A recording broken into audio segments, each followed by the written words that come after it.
আমি যে কত বড় মাপের রাঁধুনি এর নমুনা তো আপনারা আগেই দেখেছেন। নিজের প্রশংসা আর নিজেই কি করব, আপনারাই করেন। পৃথিবীর সব থেকে সহজ সহজ রেসিপি নিয়ে হাজির হই আপনাদের সামনে। তেমনি আজকে আরো একটি একদম সহজ রেসিপি নিয়ে হাজির হয়েছি। আমি যে ফলটি কাটছি এইটা দিয়েই হবে আজকে সহজ রেসিপি। চলেন দেখা যাক কি কি করে মজার রেসিপি ক্রিয়েট হয়। আমার হাতের ফলটি কি ভাবছেন এটা বেল? আরে না, এটা জাম্বুরা, লাল লাল জাম্বুরা। কে কে খাবি তোরা, খাইলে বল আমি দেই সিল্লা। আমাদের এলাকায় এটাকে জামির বলেই চিনি। আপনারা কি নামে চেনেন অবশ্যই কমেন্ট করে জানাবেন। আর একদম সহজ সহজ রেসিপি পেতে আমার পেজটিকে ফলো দিতে একদম ভুলবেন না। প্রথমে জামিটারে সুন্দর করে কাইটা তার শরীরে যে মোটা বস্ত্র আছে তা হরণ করে নিলাম। এটা কোনো কথা বলেন? জামিটা আমার এইভাবে ধোকা দিল। ভাই রে ভাই, জীবনে শুধু ধোকাই খেলাম। জামির দেখতে এত মোটা সেটা আসিল, কিন্তু বস্ত্র হরণের পর পুরাই ধোকা খেলাম। জামিটা আমার এইভাবে ধোকা দিতে পারলো না। না, এটা মেনে নেওয়া আমার পক্ষে একদম পসিবল না। এইভাবে ছাকা খাই যে ব্যাখ্যা হইতে হইব আমি কল্পনাতে ভাবি নাই। কি আর করার, যেটুকু জামির পাবো সেটুকু দিয়ে আজকে রেসিপি ক্রিয়েট করতে হইব।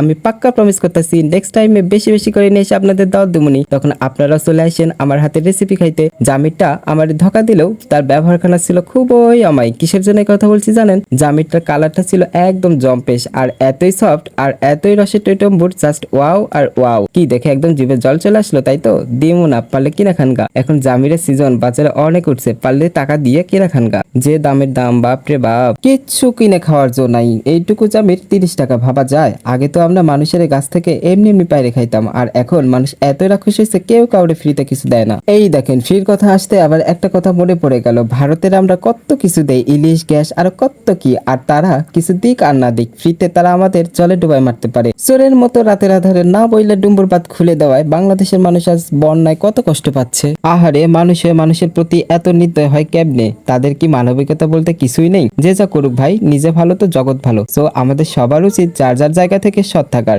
যতদিন না আমাদের দেশের মানুষ সৎ হইব ততদিন আমাদের দেশের উন্নতি কল্পনাও করা যাবে না। উচ্চ পদে যারা চাকরি করে তারা যদি দুর্নীতি না করে দেশের সেবায় ব্রত হয় তবেই দেশের উন্নতি হইবে। আর যদি আগের মতোই নিজের সম্পদের পাহাড় করতে চায় তাহলে তো দেশ আবার যাইব গা রসাতলে। দুর্নীতির বিরুদ্ধে আমাদের এখনই সোচ্চার হইতে হইব, না হইলে সব জামির মাখা দুর্নীতি করে একজন খেয়ে ফেলবে আর আমরা বাকিরা চেয়ে চেয়ে দেখবো। না, এটা কখনোই হইতে পারে না, এটা কখনো হতে দেওয়াও যাবে না। আমার অধিকার আমারই চিনাই নিতে হইব।